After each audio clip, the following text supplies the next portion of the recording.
Hi, എല്ലാവർക്കും Malabar kitchen ടൈമിലേക്ക് സ്വാഗതം. ഇന്ന് ഞാൻ ഉണ്ടാക്കാൻ പോകുന്നത് തിരുവാതിര സ്പെഷ്യൽ പുഴുക്കാണ് കേട്ടോ. അപ്പോൾ പെട്ടെന്ന് തയ്യാറാക്കാൻ പറ്റിയൊരു റെസിപ്പിയാണ്. അപ്പോൾ ഇതെങ്ങനെ ഉണ്ടാക്കാൻ നോക്കാം. വീഡിയോയിലേക്ക് പോകുന്നതിന് മുന്നേ ചാനൽ ആദ്യമായിട്ട് കാണുന്നവരുണ്ടെങ്കിൽ ചാനലൊന്ന് സബ്സ്ക്രൈബ് ചെയ്ത് സപ്പോർട്ട് ചെയ്യുക, ഒപ്പം തന്നെ ലൈക്കും ചെയ്യുക. നമുക്കിനി നേരെ വീഡിയോയിലേക്ക് പോവാം. അപ്പോൾ ഞാൻ 2 ചെറിയ കഷ്ണം പൂളെടുത്തിട്ടുണ്ട്, ചേമ്പ് എടുത്തിട്ടുണ്ട്, പിന്നെ കാവത്ത്, പിന്നെ ചേന, ഇത്രയാണ് എടുത്തിട്ടുള്ളത്. ഇടിച്ചക്ക, കായ, അതൊക്കെ ചേർക്കാം കേട്ടോ. എനിക്കത് കിട്ടിയില്ല, അപ്പം ഞാൻ ഇതൊക്കെയാണ് ചേർത്തിട്ടുള്ളത്. അപ്പോൾ ഇനി ഇതൊന്ന് തൊലിയൊക്കെ ഒന്ന് കളഞ്ഞിട്ട് വൃത്തിയാക്കി എടുക്കണം. അപ്പോൾ അതൊക്കെ ഒന്ന് ചെയ്യട്ടെ.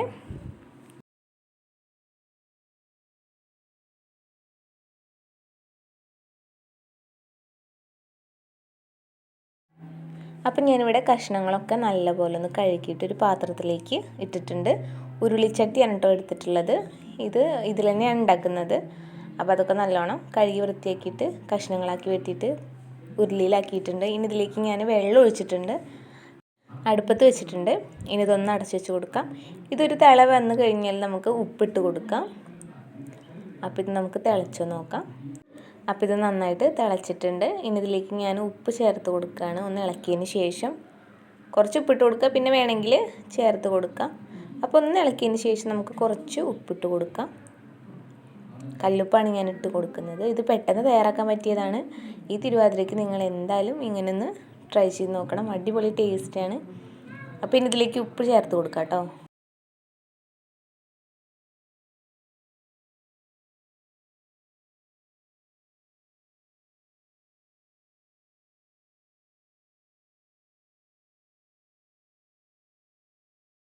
ഇനി ഇത് നന്നായിട്ട് ഇളക്കിയതിന് ശേഷം ഒന്ന് കുക്ക് ചെയ്യാൻ വയ്ക്കാം. ഇതൊന്ന് വെന്ത് വരുമ്പോഴേക്കും നമുക്ക് അരപ്പൊന്ന് തയ്യാറാക്കി എടുക്കണം. അപ്പം ഞാനിവിടെ ജാറിലേക്ക് 1 ടീസ്പൂൺ ചെറിയ ജീരകം, 4 പച്ചമുളക്, എരിവിന് ആവശ്യത്തിന് എടുക്കാം കേട്ടോ. അപ്പോൾ ഇതിന് വല്ലാതെ എരിവൊന്നും വേണ്ട. അപ്പോൾ ഞാനൊരു 4 എണ്ണമാണ് എടുത്തിട്ടുള്ളത്, വേണമെങ്കിൽ ചേർത്ത് കൊടുക്കാം. പിന്നെ നാളികേരം ഒരു അരമുറി നാളികേരം ചെരുവിയത് നന്നായിട്ട് അരച്ചെടുത്തിട്ടുണ്ട്. നല്ലോണം പേസ്റ്റ് പോലെ അരയ്ക്കണം എന്നില്ല, ചെറുതായിട്ടൊന്ന് അരഞ്ഞ് കിട്ടിയാൽ മതി. പിന്നെ ഞാൻ ഒരു 1/2 കപ്പ് മുതിര ഉപ്പിട്ട് വേവിച്ചെടുത്തതാണ്. അപ്പോൾ ഇത് നന്നായിട്ടൊന്ന് തിളച്ചിട്ടുണ്ട്. ഇനി ഇതിലേക്ക് നേരത്തെ കുക്ക് ചെയ്ത് വെച്ച മുതിര ചേർത്ത് കൊടുക്കുകയാണ്. അത് കുറച്ച് ഉപ്പിട്ട് വേവിച്ചെടുത്തതാണ്. അപ്പോൾ ഉപ്പൊക്കെ നോക്കിയിട്ട് ചേർത്ത് കൊടുക്കാം. നമ്മൾ ഇതിലും ഉപ്പ് ചേർത്തിട്ടുണ്ടല്ലോ, അപ്പോൾ അതൊക്കെ നോക്കിയിട്ട് പിന്നെ വേണമെങ്കിൽ ചേർത്ത് കൊടുക്കാം. അപ്പോൾ ഞാനത് മുതിര മുഴുവനായിട്ടും ഇതിലേക്ക് ചേർത്ത് കൊടുത്തിട്ടുണ്ട്. ഇനി നന്നായിട്ട് ഇളക്കി കൊടുക്കാം. ഇനി ഇത് നന്നായിട്ട് രണ്ടും കൂടെ ഒന്ന് മിക്സായിട്ട് കുക്കായി വരണം. ഒന്നും കൂടെ ഒന്ന് കുറുകാനുണ്ട്. അപ്പോൾ നല്ലപോലെ ഒന്ന് ഇളക്കി കൊടുക്കാം. നല്ലോണം ഒന്ന് കുക്ക് ചെയ്തെടുക്കാം. അപ്പോൾ ഇതൊന്ന് അടച്ച് വെച്ച് കൊടുക്കാം കേട്ടോ. എന്നിട്ട് ഇതൊന്ന് കുക്കായി വരുമ്പോൾ തേങ്ങ അരപ്പ് ഇതിലേക്ക് ചേർത്ത് കൊടുക്കാം. അപ്പോൾ ഇതൊന്ന് നല്ലോണം കുക്കായി വരട്ടെ. 2 തണ്ട് കറിവേപ്പിലയും കൂടെ ഞാൻ ഇട്ട് കൊടുക്കുകയാണ്. എന്നിട്ടാണ് അടച്ച് വെച്ചിട്ടൊന്ന് കുക്ക് ചെയ്തെടുക്കുന്നത്. ഇനി ഇതൊന്ന് തുറന്ന് നോക്കാം. അപ്പോൾ ഇത് കണ്ടില്ലേ, നമ്മൾ ഇടയ്ക്കൊന്ന് ഇളക്കി കൊടുക്കണം, അല്ലെങ്കിൽ അടി പിടിക്കും. സിമ്മിലിട്ടിട്ട് ചെയ്തെടുക്കുക. അപ്പോൾ ഇത് നന്നായിട്ട് കുറുകി വന്നിട്ടുണ്ട്. ഇനി ഇതിലേക്ക് ഞാൻ അരപ്പ് ചേർത്ത് കൊടുക്കുകയാണ്. അപ്പോൾ നമുക്ക് അരപ്പൊന്ന് ചേർത്ത് കൊടുക്കാം. വെള്ളം ഒരുപാടായി പോവരുത്. അരയ്ക്കുമ്പോഴും കഷ്ണങ്ങൾ വേവാൻ വയ്ക്കുമ്പോഴും മുതിര കുക്ക് ചെയ്യാൻ വയ്ക്കുമ്പോഴൊക്കെ കുറേശ്ശെ വെള്ളം ഒഴിച്ചിട്ട് കുക്ക് ചെയ്തെടുക്കുക. അല്ലെങ്കിൽ നമ്മളിതെല്ലാം കൂടെ ഒരുമിച്ച് ചേർക്കുമ്പോൾ കൂടുതൽ വെള്ളമായി പോകും. അതുകൊണ്ട് നോക്കിയിട്ട് വെള്ളം ചേർക്കുക. ഇതിലേക്ക് ഞാൻ കുറച്ച് വെള്ളം കൂടെ ചേർത്ത് കൊടുത്തിട്ടുണ്ട്, ആ ജാറ് കഴുകിയ വെള്ളം. അപ്പോൾ അത്രയേ ഉള്ളൂ ചേർത്ത് കൊടുത്തിട്ട് ഇനി നന്നായിട്ട് ഇളക്കി കൊടുത്തതിന് ശേഷം നല്ലപോലെ ഒന്ന് അരപ്പൊക്കെ ഒന്ന് വേവാനായിട്ട് വയ്ക്കുക. സിമ്മിലിട്ടിട്ട് ചെയ്തെടുത്താൽ മതി. സിമ്മിലോ അല്ലെങ്കിൽ മീഡിയം ഫ്ലെയിമിലോ ഇട്ടിട്ട് ചെയ്യുക.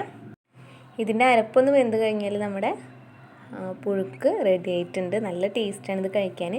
അപ്പം ഞാൻ നേരത്തെ പറഞ്ഞ പോലെ ഇത് ഇടിച്ചക്കയും കായൊക്കെ ഉണ്ടെങ്കിൽ ഇതിൻ്റെ കൂടെ കൂട്ടാട്ടോ. എൻ്റെ അടുത്ത് ഉണ്ടായിരുന്നില്ല, അപ്പോൾ അതുകൊണ്ട് ഞാൻ ചേർത്തിട്ടില്ല. പിന്നെ ഞാൻ മുതിരപ്പുഴുക്കും കൂവ വരികതൊക്കെ ഞാൻ ഇട്ടിട്ടുണ്ട്. കാണാത്തവരുണ്ടെങ്കിൽ ഒന്ന് കണ്ടു നോക്കുക. അതിൻ്റെ ലിങ്ക് ഞാൻ ഡിസ്ക്രിപ്ഷൻ ബോക്സിൽ കൊടുക്കാം. എല്ലാവരും അതൊന്ന് കയറി കാണുക. അപ്പോൾ ഞാനിതൊന്ന് അതിൻ്റെ അരപ്പൊക്കെ ഒന്ന് റെഡിയാകാൻ വേണ്ടിയിട്ടൊന്ന് അടച്ചു വെച്ചിട്ടുണ്ടായിരുന്നു. അപ്പോൾ ഇതൊന്ന് തുറന്നിട്ട് ഇളക്കി കൊടുക്കുകയാണ്. അപ്പോൾ ഇതായിട്ടുണ്ട്. നമുക്കിനി ഫ്ലെയിമൊക്കെ ഒന്ന് ഓഫ് ചെയ്യാം. അപ്പോൾ നമ്മുടെ പുഴുക്ക് റെഡി ആയിട്ടുണ്ട്. എല്ലാവരും തിരുവാതിരയ്ക്ക് ഇങ്ങനെ ഒന്ന് ട്രൈ ചെയ്ത് നോക്കുക. ഞാൻ കുറച്ച് കറിവേപ്പിലയും കൂടെ ഇട്ടിട്ട് നല്ലപോലെ ഒന്ന് ഇളക്കി കൊടുക്കുകയാണ്.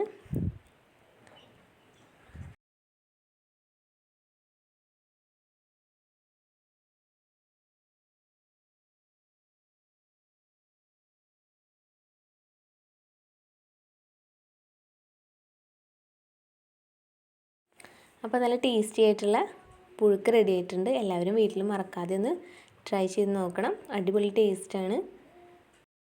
അപ്പോൾ വീഡിയോ ഇഷ്ടമാണെങ്കിൽ ലൈക്ക് ചെയ്യാനും സബ്സ്ക്രൈബ് ചെയ്യാനും കമൻറ്റ് ചെയ്യാനൊന്നും മറക്കരുത്. ഫാമിലിക്കും ഫ്രണ്ട്സിനൊക്കെ ഒന്ന് വീഡിയോ ഷെയർ ചെയ്യാൻ വേണം. അപ്പോൾ എല്ലാവരും മറക്കാതെ ഒന്ന് വീട്ടിൽ ട്രൈ ചെയ്ത് നോക്കണം.